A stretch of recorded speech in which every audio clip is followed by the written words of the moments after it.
Salve, camaradas! Vamos para o Evangelho do dia, um trecho bacana, muito legal, aqui no Evangelho de Marcos, capítulo 5, versículo 21 até o 43. Vou ler. Após a travessia, uma imensa multidão formou-se à beira-mar. Um dos líderes da sinagoga, chamado Jairo, foi falar com Jesus. Ajoelhou-se diante dele e suplicou: Minha filhinha está à beira da morte. Vem comigo e impõe as mãos sobre ela para que melhore. Jesus foi com ele e a multidão inteira os acompanhava, apertando-o e empurrando-o. A multidão acompanhando Jesus, apertando Jesus, empurrando Jesus. Uma mulher que estava sofrendo de hemorragia havia 12 anos ouviu falar de Jesus. Muitos médicos haviam tratado dela, mas sem sucesso. Levaram todo o seu dinheiro e a deixaram pior que antes. Ela esgueirou-se por trás dele e tocou sua roupa. Ela pensava: basta eu tocar em sua roupa para ficar boa. No momento em que o tocou, a hemorragia parou. Ela pôde sentir a mudança. Sabia que estava livre daquele mal. No mesmo instante, Jesus sentiu que dele saíra poder. Isso aqui é incrível. Voltou-se para a multidão e perguntou: quem tocou minha roupa? Quem? Os discípulos disseram: como assim? A multidão empurra e aperta de todo lado e o Senhor quer saber quem o tocou? Mas ele insistiu, olhando ao redor para ver quem o tocara. A mulher, sabendo o que havia acontecido e que o havia tocado, tremendo de medo, ajoelhou-se diante dele e contou toda a história. Tremendo de medo porque ela não poderia estar ali, nem ali ela poderia estar. Cerimonialmente isso daí era perigoso, isso era uma quebra das leis e das regras sociais e de saúde. Não era para estar ali não, por isso que ela está apavorada, morrendo de medo. E nem tocar em homem, nenhum, de maneira direta, enfim. Então, tremendo de medo, ajoelhou-se diante dele e contou toda a história. Jesus lhe disse: filha, você se arriscou por causa da sua fé e agora está curada. Tenha uma vida abençoada. Seja curada da sua doença. Sensacional. Tão bonito isso, né? Enquanto ele ainda falava, algumas pessoas chegando da casa do líder da sinagoga o informaram: sua filha morreu. Por que continuar incomodando o mestre? Ouvindo o que diziam, Jesus tranquilizou o homem: não dê atenção a eles, apenas confie em mim. Ai, meu Deus, que palavra boa, né? Às vezes a gente precisa ouvir Jesus dizendo o seguinte: para de dar atenção para os outros, confia em mim. Ele não permitiu que ninguém fosse com ele. Isso é importante. A multidão agora ela vai ter que ficar num outro lugar. Ele não permitiu que ninguém fosse com ele, exceto Pedro, Tiago e João. E nem todos os discípulos, só alguns. Entraram na casa, abrindo caminho entre os fofoqueiros, sempre ávidos por uma novidade, e pelos vizinhos que haviam trazido comida. Jesus foi ríspido com eles. Porque todo esse falatório e essa choradeira sem sentido? A criança não está morta, está dormindo. Meme pronto, né? As pessoas na casa zombaram dele, achando que ele não sabia o que estava dizendo. Contudo, Jesus dispensou todos eles, ou seja, também dispensou toda a galera que estava ali na casa, chamou o pai e a mãe da criança e os seus companheiros e entrou no quarto da menina. segurando a mão dela, ordenou: Talita cumi, que significa: menina, levante-se. Ela se levantou e começou a andar. A menina tinha 12 anos de idade. Os pais, obviamente, não continham a alegria, mas Jesus deu ordens estritas para que não contassem nada a ninguém e ordenou: deem a ela alguma coisa para comer. Isso aqui é tão bonito. Que texto impressionante. Quando eu olho isso aqui, aí eu vejo de novo as personagens, sabe como é que eu vejo essas coisas? A multidão que aperta, mas não toca.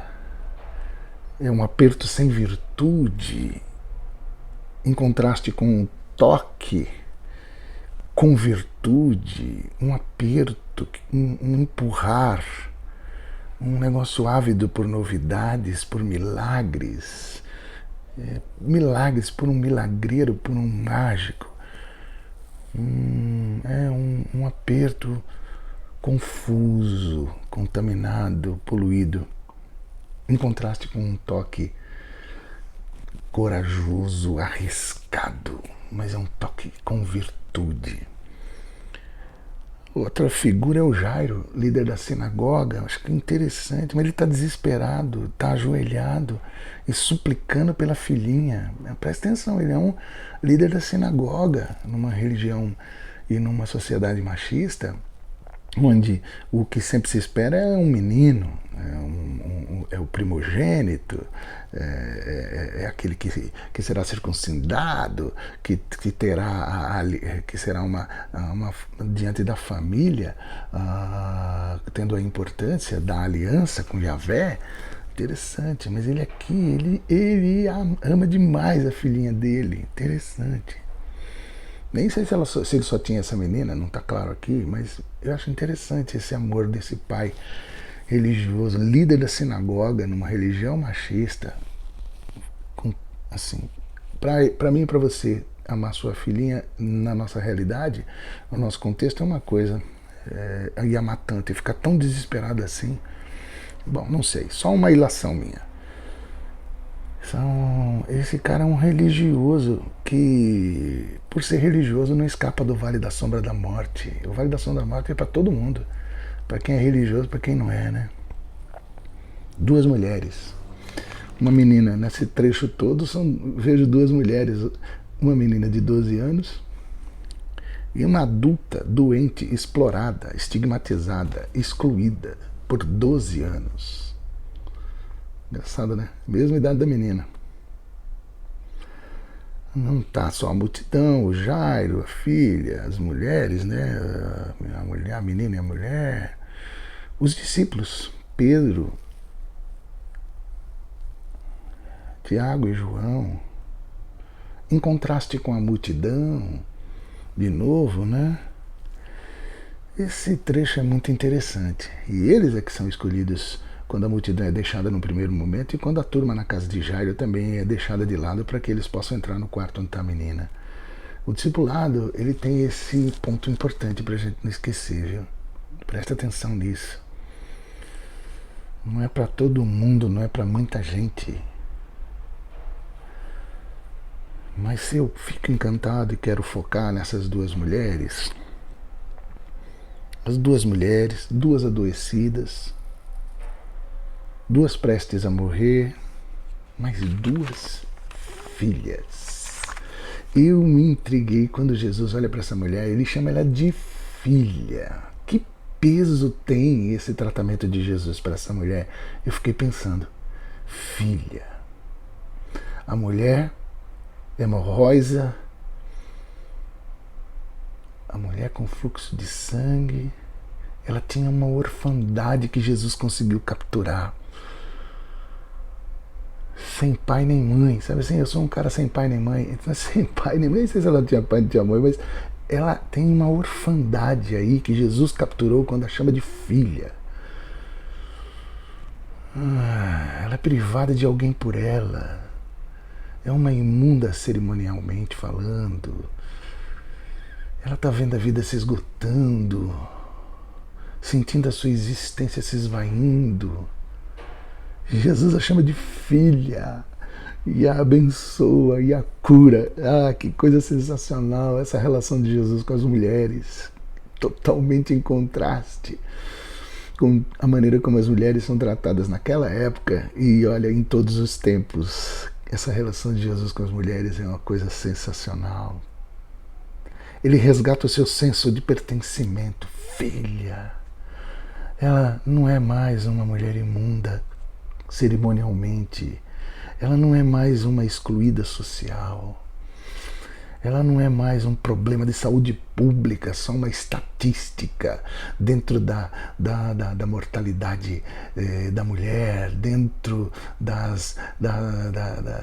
do feminicídio e de tantas outras coisas que acontecem. Não, ela não é mais uma estatística como Jesus trata.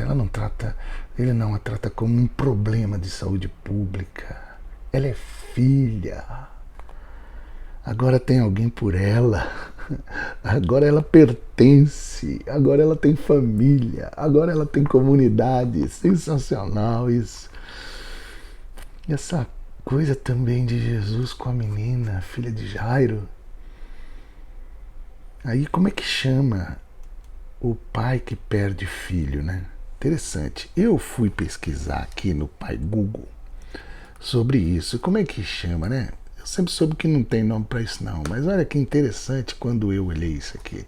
No Pai Google, aqui numa das páginas, está assim, ó. A palavra órfão deriva do latim orphanum, com o significado de órfão, e o latim deriva do grego ophanos, ou orfanos, privado de pai ou de mãe, órfão. O segundo significado, sem filhos. E o terceiro, privado de. Aí o camarada aqui, o tal de José Neves Henriques, ele vai argumentando e vai inventar uma coisa aqui, ó, que interessante. Baseando-nos no terceiro significado grego, poderíamos talvez inventar os seguintes vocábulos portugueses, que é o privado de, que seria órfano-filho ou órfano-filha, ser humano a quem morreu o filho ou a filha. Órfano-irmão, órfano-irmã, ser humano a quem morreu o irmão ou a irmã. E ele mesmo diz assim, eis as palavras que me vieram à cabeça, mas não lhes vejo nenhum jeito de vingar. E esse neologismo aí, não sei se vingaria mesmo. É só pra gente... E porque é isso, né? Esse camarada tá passando por uma das coisas mais horríveis que você possa imaginar. Não tem nome pra essa dor horrorosa. Eu sei o pavor que eu tive quando quase que perdi meu filho.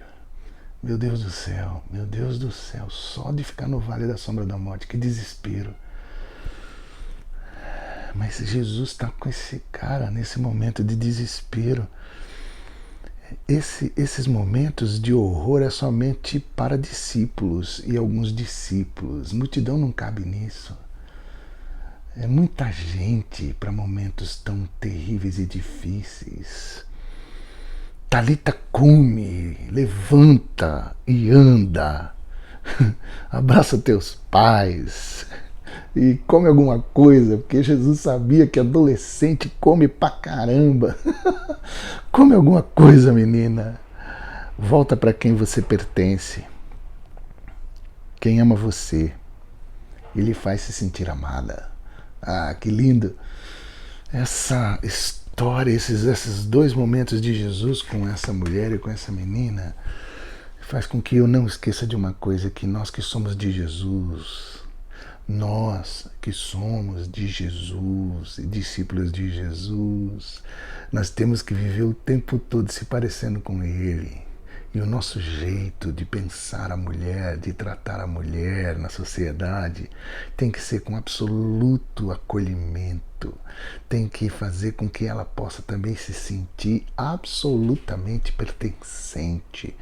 Tem que a ação dos discípulos de Jesus de Nazaré é fazer com que o senso de pertencimento de toda mulher, seja ela criança, seja ela adulta, seja ela enferma ou sadia, que ela se sinta pertencente à comunidade, à sociedade, incluída, abraçada e amada.